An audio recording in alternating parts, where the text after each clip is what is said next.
여도온의 주식 이야기 여의주 여러분 오랜만에 돌아왔습니다. 이제 9월 시장도 몇 거래일 남지 않았습니다.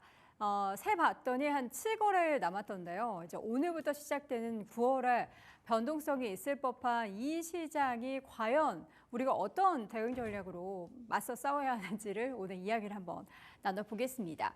폭풍 변동성이 예상되는 가운데 9월 7거래에는 과연 어떻게 흘러가게 될지 하나씩 확인해 보도록 하죠. 코스피 기준으로 시장이 8월에 한 차례 변동성이 있었고요. 그런데 8월의 변동성은 우리가 대부분 만회했다면 9월 시장에 있어서의 변동성은 그런 종목과 그렇지 않은 종목으로 좀 나눠볼 수 있겠습니다. 지수의 흐름을 먼저 좀 체크를 해보자면 지난 금요일 마감 지수가 2,575포인트였습니다. 9월에 있었던 하락을 좀 만회하는 모습들이 지수에는 나타났지만 종목별로는 굉장히 희비가 엇갈리는 모습이었죠. 9월 코스피가 고점이 2,681포인트였고요. 한번 무너졌더니 2,500선 초반까지 그리고 최근에 회복을 해서 2,575포인트 선까지 올라온 겁니다. 9월에 FOMC 밤사이에 내용이 전해졌죠. 결국에는 B컷을 단행을 했습니다. 대부분 시장 전문가들은 25bp에 대한 이야기를 했지만 월가에서 그리고 이 시장을 좀 공격적으로 보는 쪽에서는 이제 50bp 인하에 대한 가능성을 내비쳤고요. 결국에는 페드에서도 50bp를 인하를 했습니다. 선제적 대응이다라는 단서를 붙였고요. 지금 상황에서 향후 이제 실업률 같은 경우에는 4.4를 연말까지 제시를 했고 인플레이션 목표치는 현재 이제 2.2 수준인데 2%까지 바라보고 있다. 그리고 나서 회의 바이 회의 그러니까 회의 때마다 나오는 데이터를 보고서 어떻게 기준금리를 인하를 할지 그 폭과 또 앞으로의 그 속도에 대한 이야기를 나눠보겠다라고 좀 희망의 여지를 열어놨습니다. 그런데 장중에 변동성이 굉장히 심했습니다. 이 50bp 인하 결정이 되고 나서 올라가다 내려갔다 하던 지수는 결국에는 뉴욕 증시가 하락 마감을 했는데요. 보통 이제 뉴욕 시장이 좀 살짝 잔기침을 하면은 우리나라 국장 같은 경우에는 아주 독감이 걸리는 그런 수준이기 때문에 과연 오늘 동시효과 상황에서 그리고 본장에서는 어떤 흐름이 보이게 될지 주목을 해봐야겠습니다. 그리고 지금 가장 주요한 반도체 두 종목이 있죠. 삼성전자와 SK하이닉스와 삼성전자는 여전한 좀 반도체와 관련한 업황에 대한 불안감이 작용을 하면서 그 해석이 좀 분분합니다. 이제는 좀 바닥권이다라는 이야기도 있지만 여전히 반도체 쪽에 있어서의 향후 6개월 이후를 내다봤을 때는 정말 다시 한번 피크아웃에 대한 이야기를 안 할 수가 없다. 그렇기 때문에 지금 주가의 하락은 어떻게 보면 선반영적인 관점으로 당연한 거다라는 이야기까지 나오고 있습니다.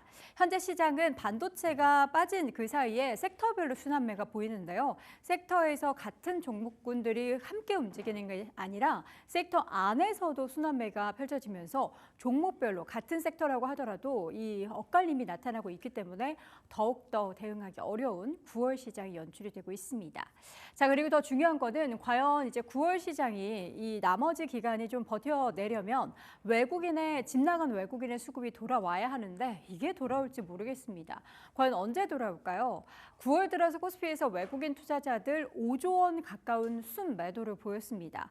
9월 이제 FOMC 일단 큰 산 하나 넘었고요. 이제 곧 예정되어 있는 BOJ 이번에는 금리 인상을 하지 못할 것이다라고 하는데 또 그 인상을 하지는 않더라도 어떤 발언이나 이런 심리들이 시장에 미칠 영향을 여러분들도 염두에 두셔야 될 것 같고요.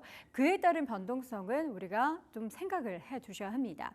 삼성전자와 SK하이닉스, 삼성전자 우선주를 외국인들이 지금 중심으로 매도를 보이고 있고요. 반도체주를 팔고 있다를 생각을 해보시면 되겠고 그에 따라서 지금 BOJ 회의 결과나 이제 반도체 관련한 내용들 때문에 계속된 매도를 보이고 있는 외국인 투자자들이 과연 언제 제대로 돌아올지가 관건이 되겠습니다. 그러나 팔고 있는 종목뿐만 아니라 사고 있는 종목들이 있습니다. 여러분들의 특징을 한번 보세요. 삼성 SDI, LG에너지솔루션 그리고 아모레퍼시픽과 LG전자를 사고 있고요. HD 현대일렉트릭을 사고 있습니다. 사실 LG전자 같은 경우에는 올해 들어서 좀 외국인의 러브콜을 또 의외로 많이 받고 있는 기업이고요. 아모레퍼시픽은 최근에 주가가 한 차례 급락을 했고 그리고 반등하는 사이에 외국인의 수급이 연속적으로 유입이 됐기 때문에 이 부분이 지속성이 있을지 여부도 여러분 생각해 보셔야겠습니다. 다음 장 보시죠.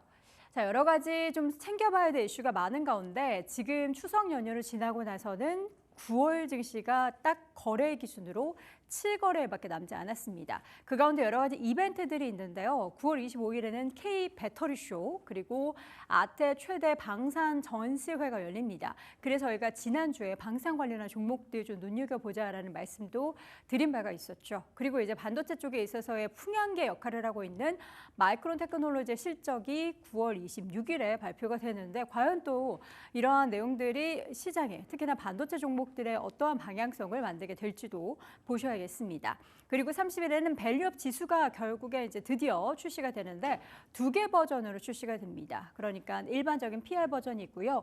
토탈 리턴이라고 해가지고 다시 한번 그 배당금이나 이런 것들을 재투자하는 그런 관련한 지수가 출시가 되는데 이걸로 인해서 과연 관련한 기업들의 수급이 유입되고 또 다시 한번 밸류업의 붐이 일어나게 될 수 있을지 주목해 봐야겠습니다. 현재 반도체의 빈자리는 바이오, 2차 전지, 그리고 금융 등이 좀 채우고 있는데 지금 반도체 두 종목에 대해서는 고점 대비해서 지금 30% 정도의 조정을 받고 있고 추가 하락이 좀 제한적이다라는 평가가 있는 가운데 항상 이야기하는 건 반도체 그리고 우리 시장이 굉장히 저평가돼 있다라는 말을 합니다. 마지막 점 보겠습니다. 항상 저평가 이야기를 하는데 그 저평가가 가치 대비해서 저평가되어 있는 거냐 아니면 뭐 대비해서 저평가되어 있는 거냐 숫자로 봤을 때는 뭐 PBR이나 PER 이야기하면서 항상 저평가다 이거 1배도 안 된다 뭐 이런 이야기를 하는데 이게 과연 수급적으로 납득이 돼서 수급이 유입될 수 있을지 여부는 잘 모르겠습니다. 코스피는 지금 반등을 희망한다. 왜냐하면 밸류에이션에 감안을 해보면 저점이기 때문에 모든 애널리스트들의 이야기 중에 이런 내용들이 참 많았습니다. 제가 지난주에도 한번 보여드렸던 것 같은데요. 삼성전자의 PBR 밴드 수준을 보면은 1배가 되지 않는 그런 상황이 연출되고 있습니다. 그런데 하이닉스도 마찬가지입니다. 싸진 주가 그리고 밸류에이션 매력을 봐도 싸졌다라는 부분에 있어서 지금에서 더 빠지지 않은 하방 경지성이 있다라는 평가를 하고 있고요. 그래서 우리가 지금 기댈 곳은 사실 업황 얘기보다는 싸졌잖아 하면서 낙폭과대에 기댈 수밖에 없는 겁니다. 전체 지수를 봐도 코스피가 PER 기준으로는 8.4배 그리고 PBR은 0.9배, 1배가 채 되지 않기 때문에 역시나 지수 자체도 굉장히 싸져서 싸진 매력이 있는 우리 시장을 누군가 투자자들은 살 거라는 거죠.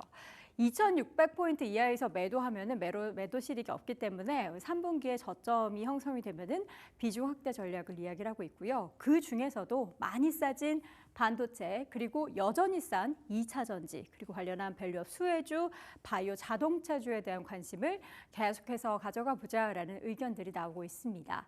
자, 9월 거래일 얼마 남지 않았지만 우리는 뭐 9월에만 투자하고 말 건 아니죠. 과연 9월에 어떤 종목군으로 잘 취합을 해서 남은 10월과 11월, 12월을 대비할 수 있을지 여러분 잘 고민해 보시고요. 오늘 여돈의 주식 이야기 여의주에서는 9월 증시에 대한 체크 포인트 확인해 봤습니다.